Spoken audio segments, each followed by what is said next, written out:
You know, for basically all of human history, there's been this one huge question that's shaped everything, from empires to art to our own personal lives. Today, we're going to dive into the philosophy behind that very question, the philosophy of God. And yeah, it really all comes down to this. Does God exist? This simple-sounding question is the engine behind millennia of debate, conflict, and inspiration. And it's exactly where we need to start. So before we can even begin to look for answers, we need to get a handle on the basic positions you can even take. Philosophically speaking, there are really three main camps people fall into. First up, you've got theism. That's the straightforward belief in a god or maybe multiple gods. Then on the other side, you have atheism, which isn't just a lack of belief, but the position that God does not exist. And sitting somewhere in the middle is agnosticism, the idea that, hey, we just can't know for sure one way or the other. So basically, it's yes, no, or I don't know. Okay, so for those in the yes camp, the big challenge has always been, how do you go from personal faith to some kind of actual proof?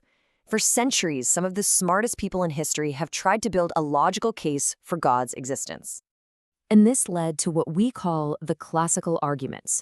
Now, think of these less as slam dunk proofs and more like four different logical roads that philosophers have explored, all trying to lead to the same destination. All right, let's do a quick run through.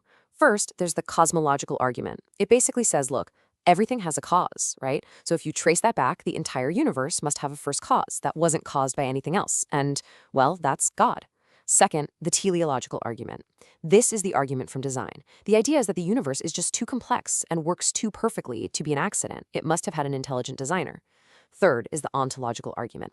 This one's a bit of a mind bender. It argues that we can imagine a perfect being, and since it's more perfect to exist than to not exist, that perfect being must exist. Finally, you have the moral argument, which says that for us to have a real objective sense of right and wrong, there must be a divine source for that morality. Okay, deep breath. Let's just say, for the sake of argument, that one of those proofs works for you. Fantastic. But that immediately opens up an even bigger, more complicated question. It's one thing to say a first cause exists, but what is it?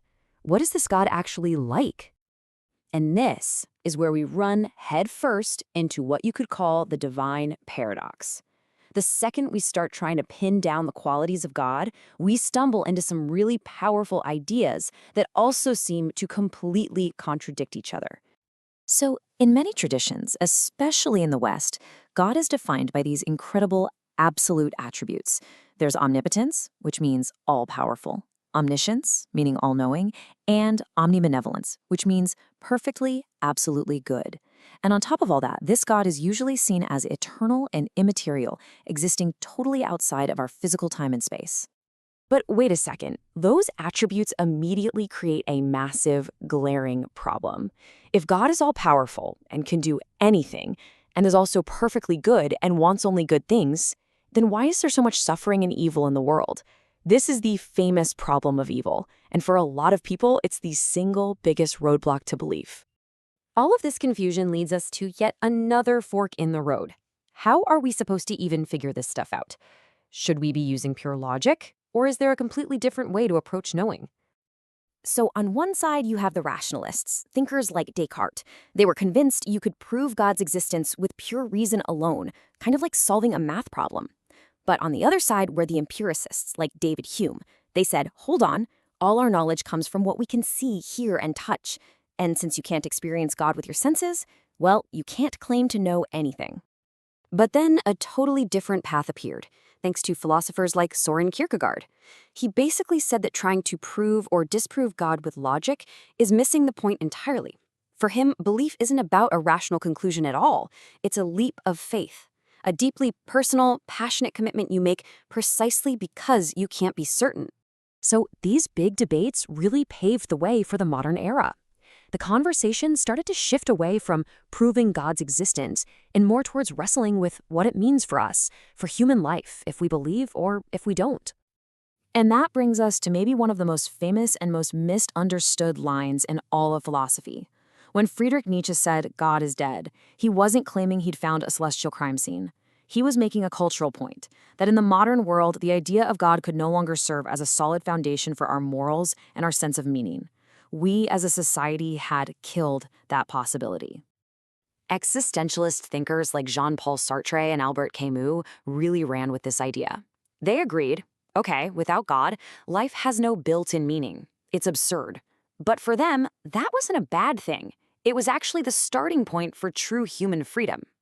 If there's no divine plan, then we are completely free and completely responsible for creating our own meaning. Now, here's something that's absolutely crucial to point out. Almost everything we've talked about so far, the proofs, the problem of evil, the existentialist response, this has been a conversation happening mostly within Western philosophy. It's not the only conversation out there, not by a long shot. And the focus can be radically different. While Western thought often tries to logically prove a God who is a separate creator being, sort of out there, many Eastern philosophies are more focused on experiencing an ultimate reality that is part of everything, in here.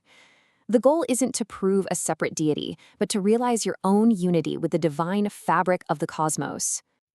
So after that whirlwind tour through thousands of years of thinking, we're left with one final thought. Maybe the whole point of the philosophy of God isn't to finally land on a neat and tidy answer.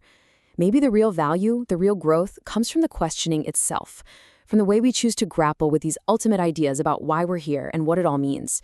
So, what do you think?